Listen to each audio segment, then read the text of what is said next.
Bad blood, RPDP. Sharon Horne-Ellstrom here. Welcome to today 1618 of What You Up To Now. Those are the couple of things we're going to talk about today. Bad blood, and then our relationship personal development plan. Our annual challenge this year, the BU 365-day challenge, is to do one thing every day that improves us. And I'm breaking it down and sharing every day based on the first 9 months of the year, the 9 different areas of the life framework that I use, that I've used for decades, with the exception of 2 areas that I added last year as part of a coaching program I was involved in. I added communication and confidence. And I think that those are core foundational skills and abilities and things that we can continuously improve on our entire life. We always want to be building our confidence. We always want to be improving our communication skills, because they both, like most of the areas and all of the areas actually in the life framework, everything impacts everything else, right? Our physical health, if we don't have our physical health, right, everything shuts down. Nothing will stop your business development, your relationships, your financial well-being faster than having a health challenge, right? If you get a diagnosis, all of a sudden nothing else is as important as that. I speak from experience in this, in terms of for a long time I took care of myself, then married, family, kids, building businesses, life got in the way, and I totally did not take care of myself. I put myself absolutely positively last, and that resulted in a sudden cardiac arrest. When I was 50, I had a sudden cardiac arrest and checked out for a little while. Luckily for me, I went down at the right place at the right time where somebody knew CPR and could help me. The emergency people were having dinner across the street and came in and helped to resuscitate me till the ambulance could get there, yada, yada, yada. I don't know, I was passed out for this, in a coma for a while. It's just what I've been relayed to me, what people have told me. So I know what happens if you don't balance and pay attention to all the different areas and aspects of your life. And what's interesting is I knew about and I set goals for these different areas and aspects of my life, but I really ignored whole parts of my life because they weren't working, right? I wasn't moving toward my goals with respect to health. I wasn't moving toward, and I was kind of just maintaining, but I definitely wasn't exercising. I definitely wasn't eating right.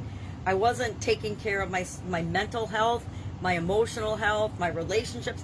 None of it. It was all focused on finances, money, work. And that taught me a very important life lesson, that we can't be all in one area of our life to the detriment of all the other areas, because they're all important in terms of who we are and who we are becoming and who we're supposed to be here on the planet, right? How we're supposed to show up. And that's what the whole challenge is about, becoming an ever-increasing better version of ourselves, because that's our real journey here, at least in my opinion. I spent a lot of years running after, what's my purpose? What's my calling? How come I'm not super good at anything? Why don't I have like a super talent that tells me the direction I need to go with my life? Why am I not a great artist or musician, or, you know, definitely not singing? It's what? And instead of, I was asking the wrong question. And when we ask the wrong question, guess what? We get a whole lot of answers, but it's the wrong question in the first place. So it leads us astray in our path and what we really want to do here. So today's topic for the annual challenge, that was a long way to get around to it, was yesterday we went through and we talked about how does the area of relationships in our life, because we're focusing on relationships for the month of June, what do relationships have to do with our physical well-being? What are the top 3 things that come to mind for me when I think of relationships and my physical well-being? What are the top 3 things? Relationships emotional, relationships mental, relationships financial, and all the 9 areas. And I came up with 3 things. We just brainstormed, what are the 3 things that are top of mind for me, for you, in this area? And then we came up with, out of that list of 36 things, we came up with 3 things that really we want to address right now. And today we took those 3 things and we are putting them into our relationship personal development plan, RPDP, our relationship personal development plan. And all we do with that is we take the 3 things and we say, okay, what are 3 things I will do, I can take action on to start moving me toward what I want my life to look like, and to address each of these areas. And mine were upgrade relationship mindset and beliefs, identify what I really, really want with respect to relationships, and then increase my communication skills, because that will give me more confidence and give me better results in the areas of relationships. And they'll actually impact all of the different interactions with relationships I have.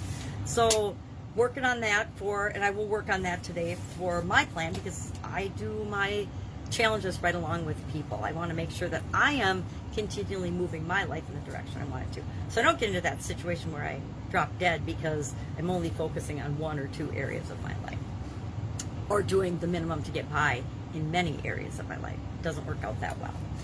Today, our idiom, which I'm doing an idiom for the month that coincides with the topic of the challenge for my Supersize Your Business for Female Entrepreneurs group. And so today we talked about bad blood, and I shared 7 ways to settle an argument, things that we want to do up front so that we create relationships that don't have bad blood.